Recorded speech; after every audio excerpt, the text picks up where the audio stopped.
La gloria sea para el Señor, mis amados, bienvenidos a una nueva mañana, una nueva semana que estamos comenzando en la bendición del Señor, tomados de la mano de nuestro Rey, de nuestro Salvador. Hemos denominado este mensaje en esta mañana, David censa al pueblo, y es un pasaje que nos narra la Escritura, donde hay una enseñanza muy grande de parte del Señor para todos nosotros. David, la palabra muestra que él es el hombre conforme al corazón de Dios. Y cuando la Escritura nos muestra esto de que David era el hombre conforme al corazón de Dios, es porque David siempre tuvo a Dios como el único y el verdadero. Su corazón nunca se rindió a otros dioses. Pero como todos los seres humanos, él también cometió sus errores delante de Dios y pecó delante del Señor. Y hay dos pecados, en uno de ellos hay dos circunstancias que todos nosotros la conocemos. Sabemos que David codició a la mujer ajena, tomó a Betsabé, la mandó llamar, estuvo con ella y adulteró sencillamente con esta mujer. Y de esa relación, pues esta mujer quedó embarazada y él, para tratar de cubrir su falta o su pecado, pues puso al esposo de ella al frente de guerra para que cuando viniesen los enemigos este hombre muriera. Es decir, dentro de ese pecado pues hubo adulterio, hubo homicidio, pero un pecado del que poco se habla y es la enseñanza que Dios nos da. Es cuando David sencillamente censó al pueblo. La pregunta es, ¿qué de malo tendría que David censar al pueblo? ¿Qué de malo sería saber cuántos hombres de guerra estaban dispuestos en su ejército para ir y batallar? Quiero que miremos a la luz de las Escrituras esto, y quiero que vayas a segundo libro de Samuel, el capítulo 24. Segundo libro de Samuel, capítulo 24. Y dice la Escritura: volvió a encenderse la ira de Jehová contra Israel e incitó a David contra ellos a que dijese: ve, haz un censo de Israel y de Judá. Ok, acá la Escritura me está mostrando, ¿sí?, que Dios nuevamente, ¿sí?, se había levantado su ira contra Israel por el pecado de ellos, por su falta de comunión con Dios, por su falta de dependencia del Señor. Israel fue un pueblo muy rebelde, Israel fue un pueblo que realmente no quiso acercarse a Dios, que constantemente perdía el rumbo y perdía el camino. Y David en este momento, él toma una decisión precipitada. ¿Cuál es esa decisión precipitada que él toma sobre su vida? Él decidió mandar censar al pueblo. Pero quiero que mires lo que dice primer libro de Crónicas, el capítulo 21. Allí la Escritura me da más luz de qué es lo que estaba sucediendo. Primer libro de Crónicas, capítulo 21, verso 1. Pero Satanás se levantó contra Israel e incitó a David a que hiciese censo de Israel. Aquí hay un poco más de luz, y la Escritura me está diciendo que fue el mismo diablo el que incitó a David a hacer censo sobre Israel. Tú te estarás preguntando en esta mañana, bueno, ¿y cuál es el contexto general de esto? El contexto o la profundidad de esto, iglesia, es que cuando Satanás hizo eso en el corazón de David, que lo incitó a hacer el censo, era porque él lo quería llenar de orgullo. El censo era realizado sencillamente para que David se enorgulleciera del ejército tan grande, tan numeroso y tan poderoso que tal vez él podía tener. Cosa que desde un comienzo se sabía. Y sabes algo, iglesia, porque no dependía del número de hombres, sino del que iba delante de ellos. Y el que iba delante de ellos era Jehová de los ejércitos. A lo que voy con esto es que nuestro ejército no depende del número de personas que estén con nosotras para ir a la batalla. Tú peleas tus batallas, es porque Jehová de los ejércitos va delante de ti. Pero en esas ocasiones, el diablo trata de colocar ese orgullo, como lo hizo en la vida de David, para que él se desviase precisamente del camino de la voluntad de Dios en ese momento. David sabía en lo profundo de su ser que cada victoria que ellos habían obtenido saliendo a la guerra era Dios el que se la había entregado. Pero llegan momentos, iglesia, en que el Hijo de Dios puede llegar a olvidar quién es el que lo ha llevado de gloria en gloria, quién es el que lo ha llevado de victoria en victoria, quién es el que ha sustentado precisamente nuestras vidas, nuestros corazones. Y ahí es donde viene el enemigo, y me gusta el término que utiliza acá la escritura, incitar. ¿Sí me entiendes? Incitar es como levantar, ¿sí?, los ánimos, llevar a una persona a hacer algo que a veces hasta va en contra de su propia voluntad. El hecho fue que David se equivocó. Y vamos a mirar en la escritura cómo transcurre todo este pasaje y vamos a ir aprendiendo más de lo que el Señor nos quiere enseñar en esta hora. Vuelve al segundo libro de Samuel, capítulo 24, verso 2. Y dijo el rey a Joab, general del ejército que estaba con él: recorre ahora todas las tribus de Israel, desde Dan hasta Beerseba, y haz un censo del pueblo para que yo sepa el número de la gente. Bueno, esas palabras ya me dejaban ver en David que él se estaba equivocando. ¿Sabes algo, hermano? Hay un dicho popular que obviamente hay que recordar de dónde hemos salido. Nunca nos podemos olvidar de dónde efectivamente nos sacó el Señor. Y ahora David, él abría su boca a su siervo y le decía: quiero que hagas un censo para que yo sepa el número de la gente que tengo. O sea, él había olvidado en ese instante, incitado por el mismo diablo, que efectivamente era Dios quien le había entregado la victoria. Yo te hago una pregunta, hermano. ¿Tú crees que lo que has obtenido a lo largo de tu vida es por tus capacidades? ¿Tú crees que lo que has obtenido a lo largo de tu vida es por tus conocimientos, por tus dones, por tus talentos? ¿O será que voluntariamente nosotros estamos desconociendo que es Dios el que ha estado con nosotros, que es Dios el que abrió la puerta laboral en el lugar donde tú trabajas, que es Dios el que te ha dado la sabiduría y la inteligencia para desarrollar esas labores, que es Dios el que te ha ayudado a ser padre, a ser madre, que es Dios el que te ha dado las fuerzas día tras día para levantarte, ir y trabajar por ti y por los tuyos?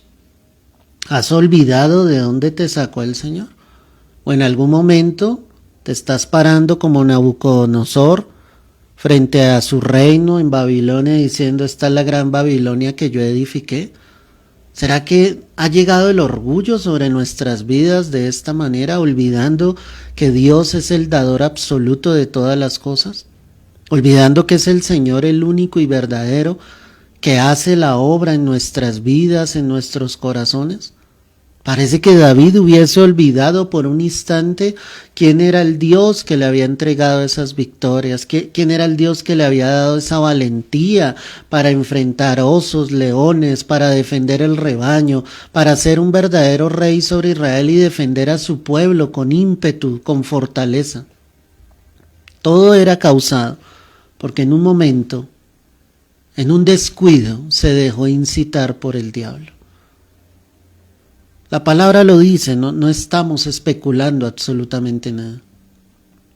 O sea, es tanto el cuidado que debemos tener los hijos de Dios, porque definitivamente el diablo anda como león rugiente buscando a quien devorar, incitando a los hijos de Dios a hacer lo que no proviene de Dios, a hacer lo que Dios no ha mandado a hacer. En ningún momento. Sigamos leyendo la escritura, verso 3, estoy en segundo libro de Samuel 24, verso 3. Joab respondió al rey: añada Jehová tu Dios al pueblo 100 veces tanto como son, y que lo vea mi señor el rey. ¿Mas por qué se complace en esto mi señor el rey? Mira que el mismo siervo en ese momento es un instrumento de Dios para decirle: ¿qué es lo que vas a hacer, rey? Que Dios siga añadiendo a tu ejército cuantos quieran y que tú puedas ver tu ejército creciendo y te complazcas en esto. Pero el siervo se preguntaba y le decía, pero ¿por qué mi Señor está haciendo esto? O sea, bien dice la Escritura que antes de la caída está la altivez de espíritu, antes del quebrantamiento está la soberbia. Es decir, que antes de que el orgullo tome la vida y el corazón de una persona, Dios está advirtiendo. Dios toma aún y hace que las piedras hablen, para que nosotros seamos conscientes y tengamos cuidado de lo que podemos llegar a cometer. No era la voluntad de Dios que David hiciese ese censo. Él solamente estaba permitiendo un sentimiento en su corazón que provenía del diablo, en el cual él quería demostrarse a sí mismo y tal vez a los demás pueblos de la tierra en ese momento, que él tenía el ejército más fuerte, más poderoso. ¿Será que en nuestras vidas pasa lo mismo? ¿Será que nosotros estamos tratando día tras día de demostrarle a los demás cuánto tenemos, cuánto hemos logrado? ¿Será que estamos tratando de demostrar que somos mejores que los demás? Cuando sería suficiente el hecho de saber que somos hijos de Dios. Cuando sería suficiente saber que tú estás haciendo las cosas honestamente, decentemente y con orden para el Señor. Que estás haciendo las cosas en la voluntad de Dios, que estás siendo guiado y dirigido por el Señor. El problema acá, iglesia, es que esa desobediencia de David traería juicio de parte de Dios sobre él. Y no solamente sobre él, sino sobre el pueblo. Sin embargo, dice acá la Escritura, el verso 4, pero la palabra del rey prevaleció sobre Joab y sobre los capitanes del ejército. Claro, ¿quién era Joab? ¿Quién eran los capitanes del ejército delante del rey? Si David estaba dando una orden, ellos solamente tenían que cumplirla. Ellos solamente tenían que obedecerla. Pese a que Joab sabía en su corazón que lo que estaba haciendo el rey era algo extraño, que lo que estaba haciendo David era algo contrario, que él no necesitaba de eso, que ellos habían visto la gloria de Dios, porque habían derrotado gigantes, habían derrotado a los filisteos, a los pueblos enemigos. Dios había levantado bandera delante de ellos. ¿Qué necesidad tenía él de hacer eso? ¿Qué necesidad tenemos nosotros de tratar de mostrarle a los demás lo que Dios ha hecho cuando es suficiente para nosotros que Dios ya lo haya hecho? Eso es lo necesario en tu vida y en mi vida. El hecho de saber que el Señor efectivamente está con cada uno de nosotros, el hecho de saber que Dios no nos ha soltado de su mano, que seguiremos viendo la gloria de Dios, que lo único que nosotros tenemos que hacer es humillarnos delante de la presencia del Señor, siendo sensibles a la voz, al mandato de Dios. Es lo único que la iglesia necesita. Así seguiremos viendo la gloria del Señor. No trates de demostrar a los demás. No trates sencillamente de imponerte a los demás. Estarías pecando con esa actitud.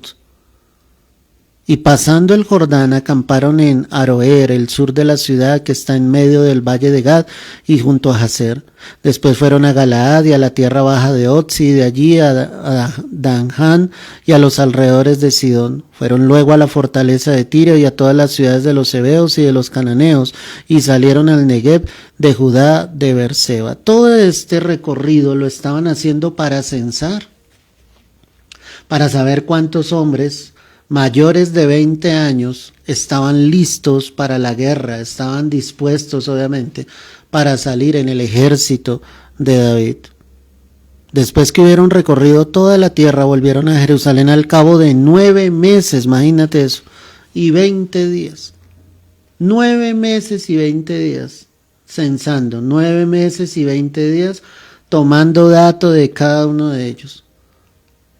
Yo diría que fueron 9 meses y 20 días perdidos, porque a veces perdemos el tiempo, a veces hacemos que no valga la pena nuestro tiempo. ¿Quién era el culpable de esto? David, desafortunadamente, porque no estaba siendo sensible al mandato de Dios, a la voz de Dios, y estaba haciendo que sus siervos perdieran el tiempo en eso. Cuando de pronto habrían podido estar cerca del Señor, cuando de pronto habían podido tener tiempos glorificando a Dios. Sigamos allí leyendo, verso 10. Después, verso 9, perdóname. Y Joab dio el censo del pueblo al rey, y fueron los de Israel 800,000 hombres fuertes que sacaban espada, y los de Judá 500,000 hombres. Imagínate eso.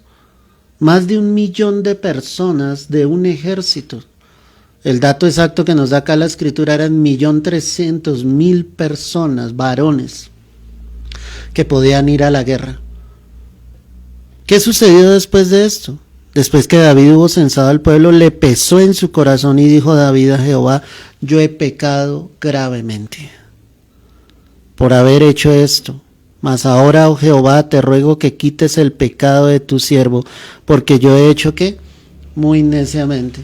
Qué hermoso es Dios. ¿Y sabes por qué te lo digo? Porque cuando David recibe el resultado de ese censo, inmediatamente algo sucede en su corazón. Es como si él hubiera dicho: ¿y yo para qué hice esto?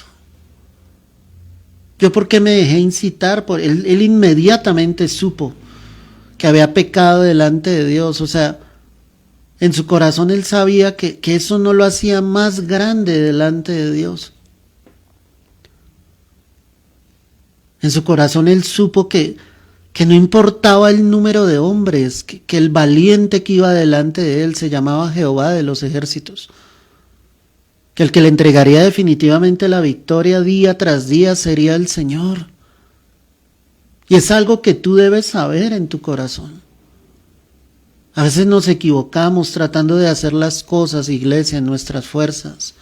A veces nos equivocamos tratando de prevalecer sobre el enemigo, pero en nuestras fuerzas, con nuestro propio ejército. Pese al pecado de David, yo sigo viendo aquí a David, al hombre conforme al corazón de Dios. Porque fue inmediato. Él se sintió redarguido. Él dijo: he pecado contra Jehová, he hecho lo malo delante de Dios. Y le dice al Señor, en otras palabras: ten misericordia, quita este pecado de tu siervo, porque es que ha actuado muy neciamente. Ojo con esa palabra, neciamente. En tu vida, en tu caminar, actúas sabiamente, o vas actuando neciamente, precipitadamente, alocadamente, iglesia, sin detenerte por un momento. Si David hubiese sido otro, él hubiese dicho en su corazón: no, este sentir que tengo en mi corazón no es de Dios, porque ¿quién era el que lo estaba llevando a eso? El diablo. Ya lo vimos allí en primer libro de Crónicas. Era Satanás el que lo estaba llevando a eso. Era Satanás el que le estaba diciendo: mira el reino tan grande que tienes, mira el ejército tan grande que tienes, ¿por qué no mandas censar al pueblo? Con eso sabrás cuán poderoso es tu ejército. No era el ejército de él. Era el Señor con ellos. Era el Dios de Israel. Porque el rey de Israel siempre fue el Señor. El rey de Israel siempre fue Jehová. No había otro rey. Y eso David lo sabía desde un comienzo. Pero él reconoce su error en este momento y dice: he actuado neciamente. Yo quiero que a través de este mensaje, iglesia, tú y yo podamos reconocer si en algún momento hemos actuado de esa manera, neciamente. Si no fuimos sabios al hablar, si no fuimos sabios al tomar una decisión, si actuaste precipitadamente. Y el hecho de que hayas actuado precipitadamente traerá consecuencias sobre tu vida. ¿Cuáles fueron las consecuencias? Mira. Y por la mañana, verso 11, cuando David se hubo levantado, vino palabra de Jehová al profeta Gad, vidente de David, diciendo: ve y di a David: así ha dicho Jehová, 3 cosas te ofrezco, tú escogerás una de ellas para que yo la haga. Claro, Dios sabía del pecado, y ese pecado, como te lo acabo de decir, traería consecuencias. Y Dios envía al profeta y le dice: te voy a dar 3 opciones para que tú escojas cuál será tu castigo. Imagínate eso. Vino pues Gad a David y se lo hizo saber y le dijo: ¿quieres que te vengan 7 años de hambre en tu tierra? Esa era la primera opción. La segunda, o que huyas 3 meses delante de tus enemigos y que ellos te persigan. O sea, en otras palabras, que caigas en manos de tus enemigos, que caigas en manos del hombre. O la tercera, o que 3 días haya peste en tu tierra. Piensa ahora y mira qué responderé al que me ha enviado. Eso le dijo el profeta David. Qué impresionante, ¿no? Una hambruna, perseguido por sus enemigos, o que Dios enviara una plaga sobre él, sobre Israel, durante 3 días. Y el Señor le manda a decir: piensa bien la respuesta que me vas a dar. O sea, aún en eso, Dios le pedía sabiduría a David. Aún en la reprensión que Dios nos dé, Dios nos dice: sé sabio, responde con sabiduría. Responde y mira cuál va a ser la consecuencia de tu falta. Dice el verso 14 que entonces David dijo a Gad: en grande angustia estoy. Caigamos ahora en mano de Jehová, porque sus misericordias son muchas, mas no caiga yo en manos de hombres. Qué impresionante. Ahí es donde David es sabio. Dice: prefiero caer en las manos de Dios, jamás en las manos de los hombres. O sea, no quiero ser perseguido por mis enemigos. No quiero definitivamente que venga esa hambruna sobre la tierra. Quiero, Señor, caer en tus manos, porque sé que tus misericordias son muchas. Sabes, iglesia, a lo largo de nuestra vida, desafortunadamente, se han cometido muchos errores. Se han tomado decisiones muy equivocadas. No hay hombre, mujer perfecto sobre esta tierra. Hay decisiones que se han tomado que no han sido las correctas. Hay decisiones que se han tomado que no son las que el Señor precisamente hubiese querido. Pero siempre será preferible caer en manos de Dios que en manos de los hombres. Siempre será preferible que Dios haga lo que tenga que hacer, corregir lo que tenga que corregir. Si en algún momento tú has dejado que el orgullo te tome, si en algún momento has sido precipitado, no eres sabio en tu actuar, no eres una persona equilibrada, sino se deja llevar fácilmente por tus emociones, es preferible que Dios te tome, te corrija, te redarguya y te vuelva a traer al redil. Eso era lo que David quería. Él sabía que había fallado delante de Dios. Él sabía que había pecado con el Señor. Él sabía que había hecho lo incorrecto. Pero sabía que su Dios era misericordioso. Sabía que su Dios siempre extendería su mano. Y aquí vemos el carácter de Dios, y el carácter de Dios es que Él es un Dios de amor, tardo para la ira, pero grande en misericordia. Que mientras haya la oportunidad, nosotros podremos ir a Él, iglesia. Que mientras haya la oportunidad, podremos sencillamente encontrarnos cara a cara con el Señor y recibir la misericordia de Dios. ¿Cuáles han sido las decisiones que te han llevado obviamente a hacer lo incorrecto delante de Dios? ¿Cuáles son, iglesia? Dice el verso 15: y Jehová envió la peste sobre Israel desde la mañana hasta el tiempo señalado, y murieron del pueblo desde Dan hasta Beerseba 70,000 hombres. Qué cosa tan terrible. Por el pecado de David, por su orgullo en ese momento, por su obstinación, porque fue obstinado en aquel instante. Por culpa de él murieron 70,000 hombres. Lo mismo pasa con nosotros. Por nuestra obstinación, por nuestra terquedad, por nuestro orgullo muchas veces, hacemos que otros, los que están a nuestro alrededor, sufran, paguen las consecuencias de algo que en algún momento ellos no tuvieron la culpa. El pecado de David aquí costó 70,000 hombres. Imagínate cómo se sentía el corazón de David. La escritura sigue narrando acá y dice, y cuando el ángel extendió su mano sobre Jerusalén para destruirla, Jehová se arrepintió de aquel mal y dijo el ángel que destruía al pueblo, basta ahora, detén tu mano. Y el ángel de Jehová estaba junto a la era de Arauna Jebuseo. Dios siempre se mueve en misericordia.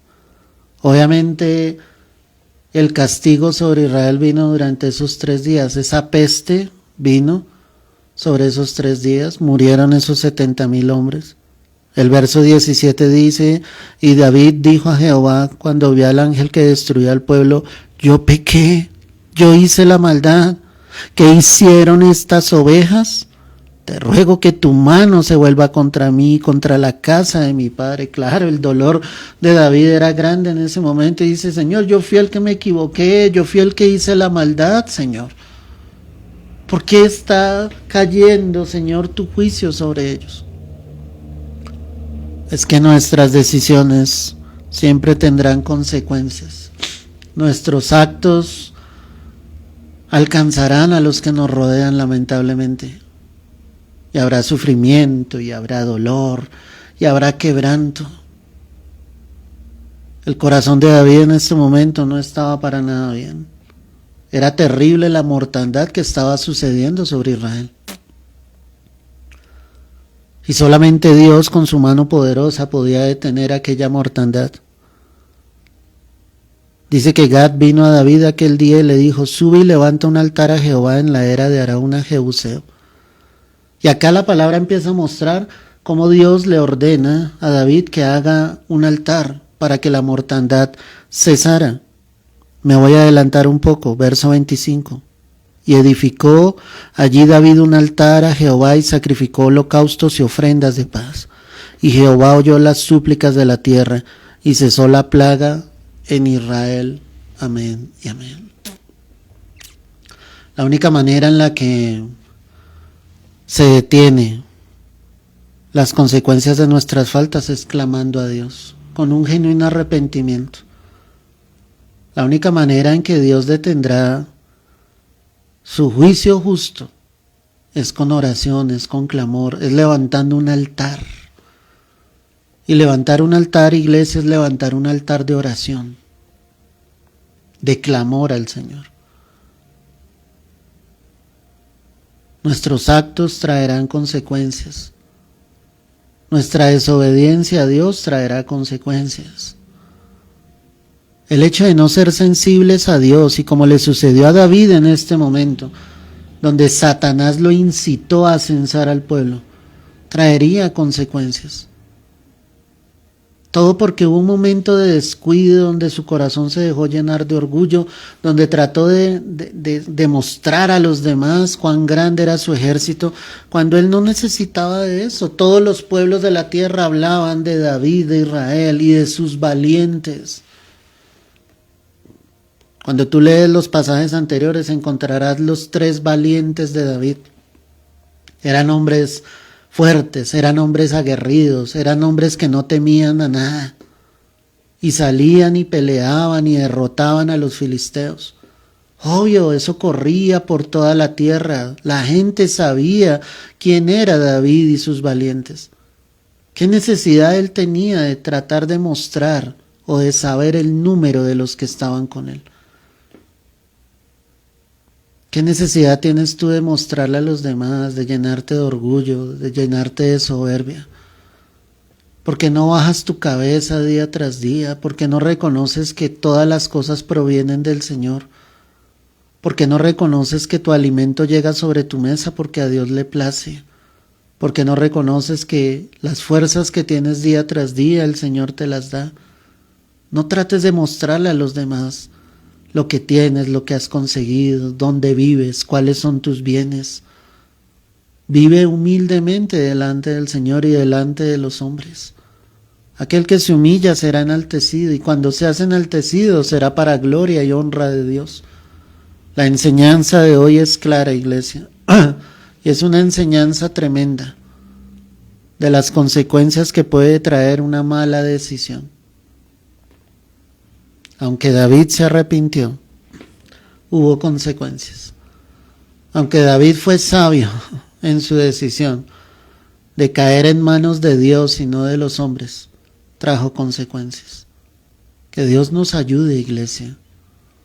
Que Dios nos mantenga firmes. Que no nos dejemos desviar del camino. Que seamos conscientes de que hay un enemigo que anda alrededor buscando a quien devorar. No te dejes incitar por el diablo. No te dejes llevar por el diablo en lo que él coloca con sus dardos en nuestra mente, en nuestro corazón. Que Dios nos guarde, que Dios nos ayude, porque es fácil pecar, iglesia. Es fácil desviarse del camino. Es fácil hacer lo que nunca Dios nos mandó a hacer. Padre, yo quiero darte gracias en esta hora. Quiero darte la gloria y la honra, Señor. Y de corazón yo quiero pedirte en esta hora que nos perdones por nuestras malas decisiones, Señor. Que nos perdones cuando hemos hecho lo incorrecto, Dios. Que nos perdones cuando no hemos hecho lo bueno delante de tus ojos, Dios. Que nos perdones cuando el ego, el orgullo, la soberbia ha venido a nuestro corazón, cuando hemos sido obstinados y no hemos querido escuchar el consejo de otros, si no hemos actuado tercamente, Señor. Hemos prevalecido, Señor, en nuestra egolatría, Señor, y perdónanos por esto, Dios. Ayúdanos a ser sencillos, humildes, mansos de corazón. Ayúdanos a permanecer en ti, en tu presencia, con tu consejo, con tu amor y con tu bondad, Dios mío. Guía nuestros pasos, susténtalos con la diestra de tu justicia, Señor. Llévanos de gloria en gloria y de victoria en victoria. Que no tengamos necesidad de mostrar a otros lo que somos en Cristo. Eso es más que suficiente. Saber que somos tus hijos. Saber que tú nos darás lo que necesitemos. Saber que tú proveerás para cada una de nuestras vidas y para cada uno de nuestros corazones, Señor. Recibe la gloria, recibe la honra en esta hora, porque eres Dios bueno, porque eres Dios santo, porque eres Dios misericordioso, Señor. Que el poder de tu Espíritu esté en cada uno de nosotros. Que no nos sueltes por un solo instante, Señor, y que guardes a todos los que nos rodean, Señor. Que la maldad, la iniquidad que en algún momento hemos hecho, Señor, tú tengas misericordia, Señor, de los que están a nuestro alrededor. Hoy te lo pedimos en el nombre de Cristo Jesús. Amén y amén. Aleluya, iglesia. Gloria a Dios. Qué palabra la de esta mañana. Una palabra profunda, una palabra para reflexionar, una palabra para meditar realmente en nuestros caminos. Si no tuviste la oportunidad de escuchar el mensaje en su totalidad, te invito a que tomes estos minutos, a que la escuches. Ayúdame a compartir el evangelio. Llévalo a otros, compártelo en tu perfil allí con muchas más vidas, para que sean muchos más los que puedan estar cerca del Señor. Te mando un fuerte abrazo, que tengas una semana en bendición, en victoria, que la gloria del Señor resplandezca sobre tu vida. Y ante todo, iglesia, dejémonos guiar y dirigir por su Santo Espíritu. Bendiciones en Cristo Jesús.